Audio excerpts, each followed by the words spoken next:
Hey everybody, it's Bruno on MB, where you know it can't always be serious, and super jacked up here because I'm with my friend Solomon Timothy from Clickx. But more importantly, we are not in Chicago.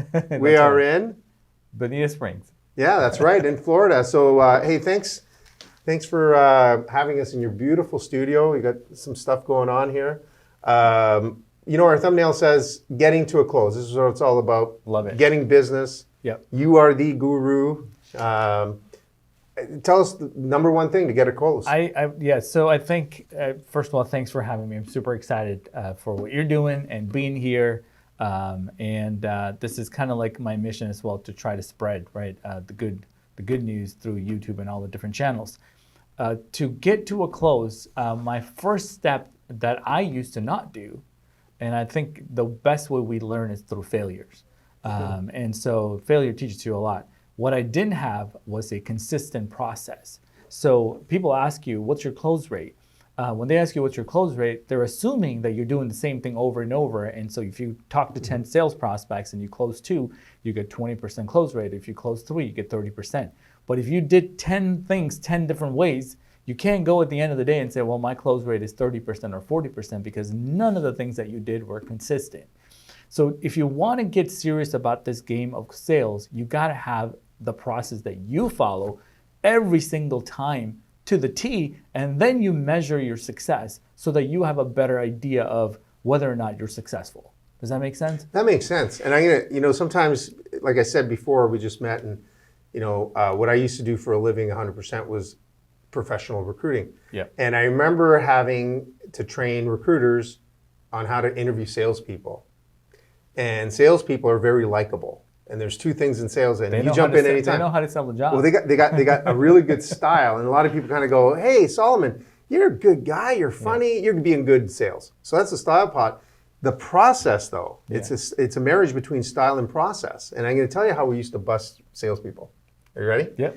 So in the interviews, I would always tell people, now you know what, you guys are going to get busted out there because that's just the way it goes. But it's a good learning, like you said. And what we would say is, okay, Solomon, you're a salesperson, 25 years, sold $1 million worth of gadgets and gadgets. Walk me through your sales process. Well, the sales process, well, how many steps were there? Right. And the person would say, well, we had about 7 steps. Okay, what was step number 1? You write it, right? Yeah.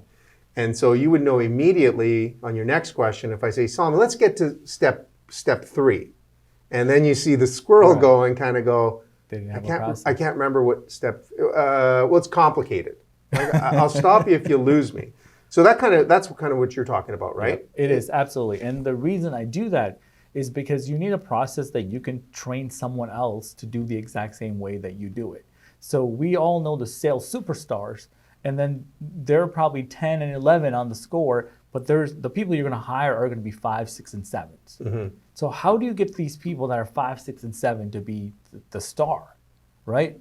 That's the world that you're in. If you're doing recruiting, you're not going to get the superstars. So you got to figure out how do you take what the superstars are doing, train other people that I call the core performers. Those people they're the ones that are going to be on your payroll the most because they want to do this. They're coachable, but they just don't have what it takes. So, and I think having that process makes their life easier. I literally have it printed on my phone.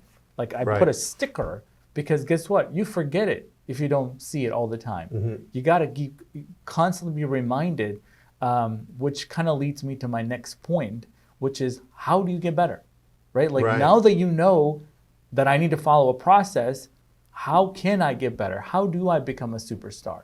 And I didn't know this either. I learned this probably a decade after I started, which is literally putting yourself through some sort of a professional training. Right. Someone has to coach you and tell you what you're doing right and tell you what you're doing wrong. Mm-hmm.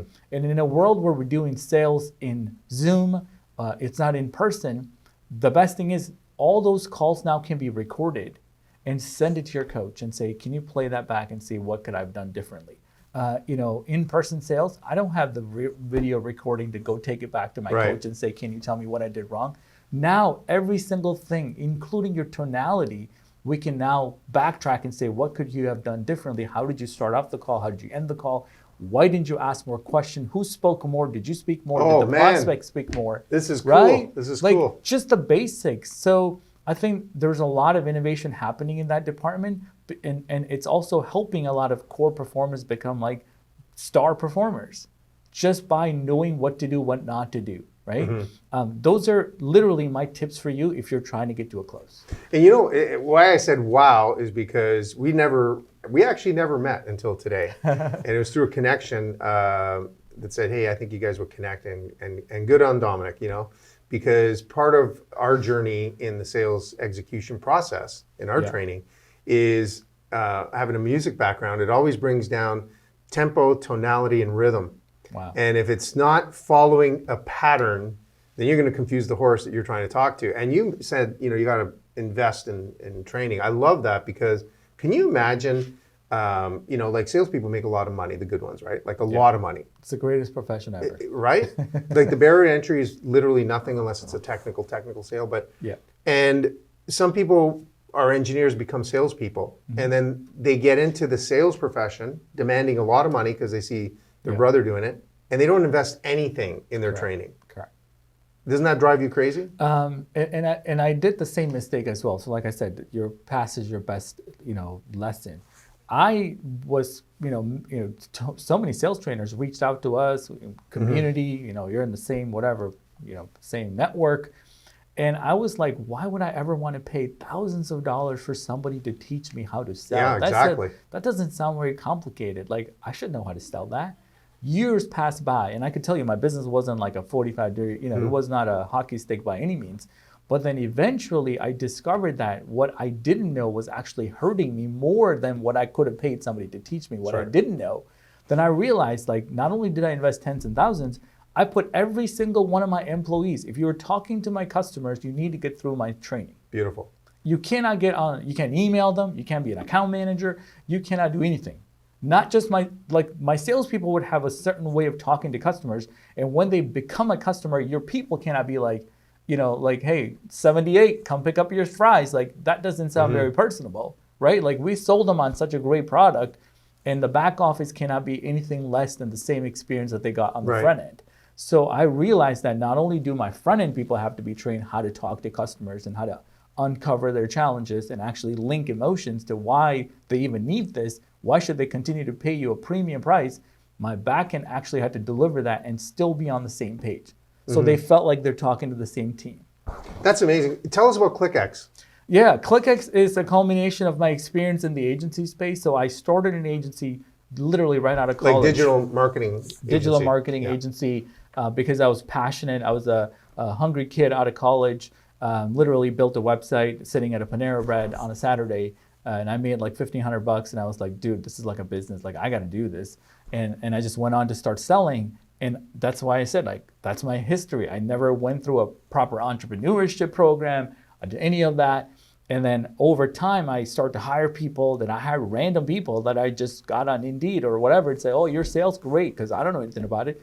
You be the sales guy. And if he didn't close, I didn't eat. Like, you know what I mean? It wasn't like I knew what I was doing. You were selling websites? Websites, then eventually that led to digital marketing. And 15 years later, I now teach other agencies how to start and scale their own agency because I've done it the hard way.